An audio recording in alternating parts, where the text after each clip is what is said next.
Okay, this is my JEGs adapter for my JEGs transmission jack. I ordered the transmission jack, well, one for transmissions and then the other because they offered this bracket, which is for gas tanks. Well, that's pretty clever, and they said, you know, it fits most transmission jacks. Well, apparently JEGs didn't think about it not fitting their transmission jack. Their jack is pretty good. I like their jack, but as you can see here, they gave me two bolts that go to the other piece. It gives another piece you can take to a regular jack that has a small pillar that sticks down into the jack, and you pop it out and put it in. But for the transmission jack, you have these pieces that stick out on the side.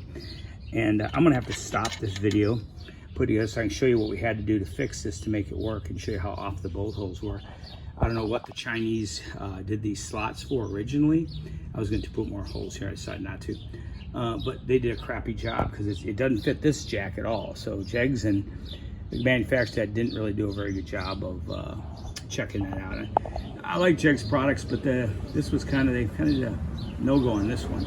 I got it and it was missing parts. Like half the parts are missing out of the box, and they made it right. They sent me out to another box and I was able to swap parts out of there, and then they took back the old stuff. But yeah, it's pretty much yeah, it was kind of fiasco to get it squared away, but it is nice. Got pads on. One of the pads fell off. These had to glue it back on. It was kind of a bummer.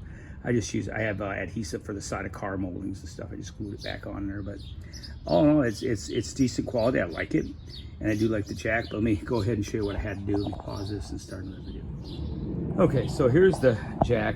Like I said, I like JEGs jack. I'm gonna repaint this. So one of the things I didn't like about it was that this plate on top is crooked. When they did the welding in China, as you can see, it's off this direction a little bit. You know, I'm an inattentive kind of person, so when I look at it and go, man, it's off to one side, you know, like at least a quarter inch.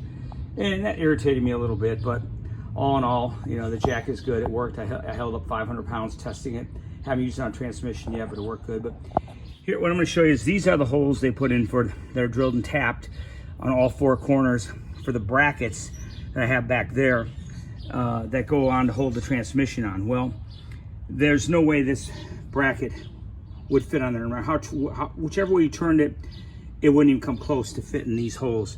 I don't know what they drilled those for, but they were off by a lot. You couldn't get into it. So what we did was we decided to drill the jack with 1/2-inch holes. I'm going to paint this here in a minute, paint the whole plate again, and drill that. And then they gave me two bolts like this, 1/2-inch bolts with it. I went to the hardware store and bought two more heavy-duty bolts, just like it. And so that way I hold it on, and that works pretty well. But disappointed that you know, it wasn't even close. I had to drill these holes myself in order to get it to fit on there. But you know what? It works. Still a little extra work. But I do like JEGs jack. You know, like I said, I wish they'd do a little better quality control. But for the price you're paying, come on, you know, you're not going to have everything straight. It's like having a house built close to the Mexican border. Nothing's ever straight. So anyway, here it is, and you know, I like it so far. I'm happy with it. I'll let you know after I take the fuel tanks out of one of these Jeeps or whatever. But just want to give you a video and kind of fill you in on what you get with that.